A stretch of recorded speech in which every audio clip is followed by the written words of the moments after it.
Today I fucked up by looking at this subreddit and realizing it's all AI. Reddit recently suggested this sub to me, and I thought that it would be a fun distraction from work. No work, no politics, just pure relaxation. I opened a few threads to laugh at the miseries of the various OPs who had screw-ups only to realize that they were ultimately rather minor and not really a fuck-up. I thought that something was wrong here, so I dug into their profiles. That's when I realized that something was off. Most of the posters had accounts that were less than a month old, and the way they typed their posts all had this same strange issue: no author's voice, no replies to the comments, their presence just a whisper on Reddit after their posts. I started asking in the comments, is this AI slop?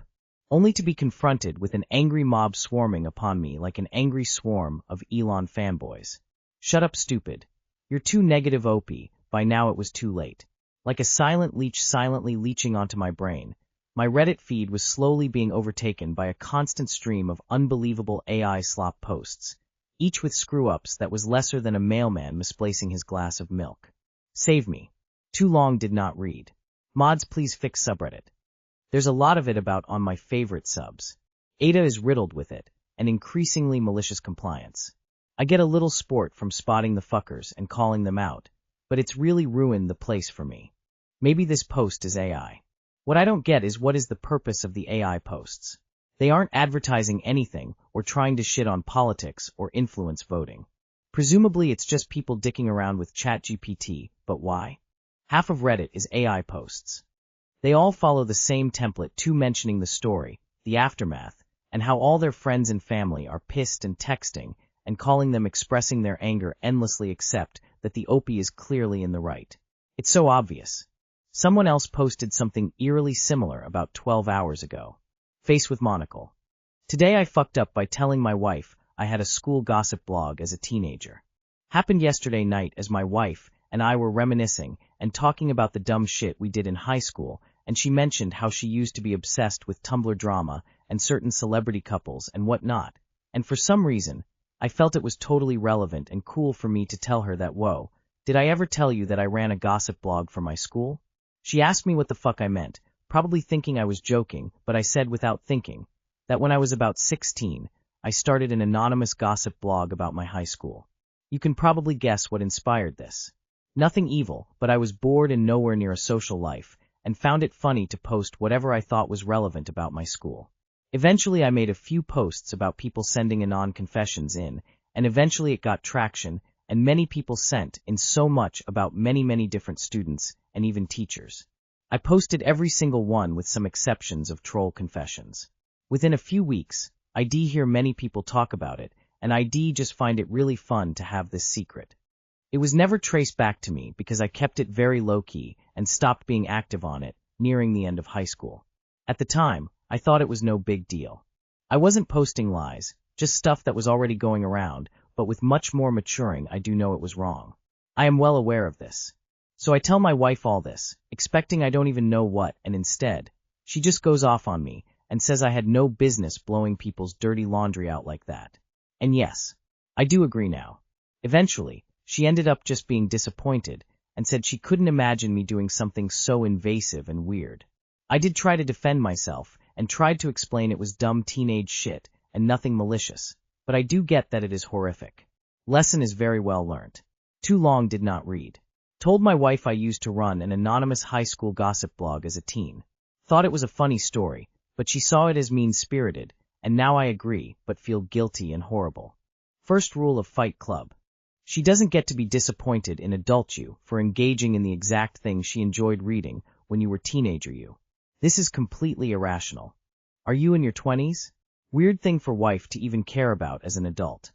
Damn, so she was obsessed Tumblr drama, aka gossip, and celebrity couples, aka gossip, and then goes nuts on you for having a blog about gossip. You just can't make this shit up. And I believe you said you guys were talking about stupid things you did as kids. Why are you being scolded as an adult? So she's free to say whatever and you share, and now you're being scolded and criticized for something you did when you were a mindless teenager. Wow. Thanks for the lesson. Guess I'll never tell my wife about the bum-fighting betting arena I ran. Tell her to lighten up. You were a kid, and it sounds harmless. There was a series of books called Post Secret that did the same thing, and is online now. Your wife would probably be a little less irritated if you had cashed in $1 million idea. You still could. Today I fucked up by setting my Magic the Gathering card box on the roof of my car while getting ready to leave. So I have been trying to sell Magic the Gathering cards the last year. I finally had a solid order to sell off of approximate $1,500. I don't make a ton of money, and that was going to be a great cushion on my bank account. Well, because I didn't want the box to get messed up before leaving and packing things into my vehicle, I set it on top of my car. Finished putting everything in the car and took off.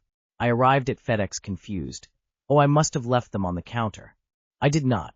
I pulled onto the main road in front of my house and saw, to my horror, the box of cards in the turn lane, crushed, scattered, wet from rain.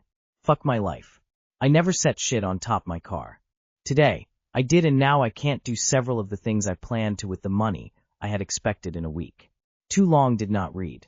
I left my $1,500 shipment of Magic cards on the roof of my car, and they got destroyed in the middle of the road because I'm dumb. A few years ago, I couldn't find my iPad Pro, and it was driving me nuts. Searched my home, office, car, but nothing came up. It just didn't make sense. Around 2 weeks later, when I was preparing to go out of the country and filled up my gas tank the night before the airport run, I put my coffee on the roof of the car while I was pumping, and it wobbled like the roof wasn't quite level. My iPad had been up there, in a little air gap underneath the roof rails. I drove more than 1,200 miles during that time, and at one point we had an insane summer storm that dumped something like 4 inches of rain onto it. I powered it up, and it worked fine. Big ups to Unicorn Beetle cases. 30 years ago, I lost my cell phone that way. On a road trip, I set my keys on the roof while gassing up, something I never do. We drove off with them still there, stopped 2 hours later once I realized I didn't have the keys on me. They were stuck in the roof rack. A homeless guy asked me for money at that stop. I gave him $20 immediately because I felt so fortunate in that moment it would be a slap in the face of karma not to. My mother did that once with tens of thousands of dollars worth of jewelry. We were on vacation, and she had brought every piece of jewelry she owned because she didn't have a safe. Once she remembered, Dad stopped the car to look, and it was gone. Drove back a few hours to the hotel, and fortunately someone had found the bag of jewelry and turned it in to the front desk. Dad got it insured the following month, and Mom started keeping it in a safe deposit box and only took out what she wanted individually. New. My sister ran out of refrigerator space while preparing various Christmas dinner dishes on Christmas Eve. She put something in a Tupperware container that needed to be cool, not cold, on her car trunk in the garage. She went to midnight mass about 5 miles from her house, came home, opened presents, and went to bed. She didn't remember about this dish until the next day, and was shocked that it was still on the trunk, none the worse for wear. Today I fucked up by eating too much kale. I'm trying to up my veggie intake, so for dinner I thought, why not a kale salad? I added 2 cups of raw kale to a bowl with chicken sausage, carrot sticks, an egg, red onion, mushrooms, cubed cheese, and balsamic, blissfully unaware that 2 hours later I would be experiencing excruciating gut pain. Turns out you're supposed to introduce dark leafy greens to your diet slowly because they're so high in fiber that they can shock your digestive system. And that's exactly what happened to me. What started off as some minor gas pain while I scrolled through TikTok on my phone quickly turned into me doubled over, writhing and curled up into a ball, feeling like I was going to puke from the pain in my digestive tract. It felt like someone was stabbing my intestines and colon repeatedly with a knife until I eventually ran to the toilet, and yeah, now I'm lying here and the worst pain has passed, but I'm still feeling very sore. I will definitely eat less raw kale the next time I make a salad. Too long did not read. I ate too much kale, and the fiber content shocked my gut like a defibrillator was being pressed to my insides. Buddy, I have also had a massive fuck-up involving too much kale. My coworker gave me bags and bags of it, so I made a boatload of kale chips. A few hours later, I'm like probably 50 chips in deep, and my throat starts to itch. I eat more. My throat starts to swell. Turns out, I'm mildly allergic to kale. Not a good time to find out, especially living alone. It went fine. Took some Benadryl, and it leveled out enough to not need medical intervention. But it was a scary night there for a minute. 2 cups of raw kale has a whopping 2 grams of fiber. That's not something you need to introduce slowly. Most people are totally fine with eating a small salad, even if they haven't had proper vegetables in a long time. However, some people do get stomach problems specifically from eating cruciferous vegetables. The group includes broccoli, cabbage, kale, Brussels sprouts, and a few others. It's because one of the sugars naturally present in them can be hard for the body to break down, which causes gas and bloating. Yeah, raw kale is brutal on the stomach. Lightly steaming it makes a huge difference, still healthy, but way easier to digest. Well, buddy, make sure you don't eat 4 kiwis in a row without being near a toilet for the next hour. Learned that one the hard way. If 2 cups of kale gave you problems, you just aren't eating any fiber otherwise. Those leafy greens, especially the darker ones, should be consumed in a balanced way. Not necessarily every day. Some are better digested cooked than raw. Also, there are certain minerals in some that can raise toxicity levels if overconsumed. I had an upset stomach and very unpleasant sensations for a few days after eating a huge portion of collard greens, cooked. I did some Googling to discover lots of interesting pointers. Don't forget that many cook down and don't look like an overdose. No wonder my grandparents, farming family, had certain ways of preparing veg, and they never consumed these things raw, only lettuce. I enjoy dark greens regularly, but balance the selection of overall choices.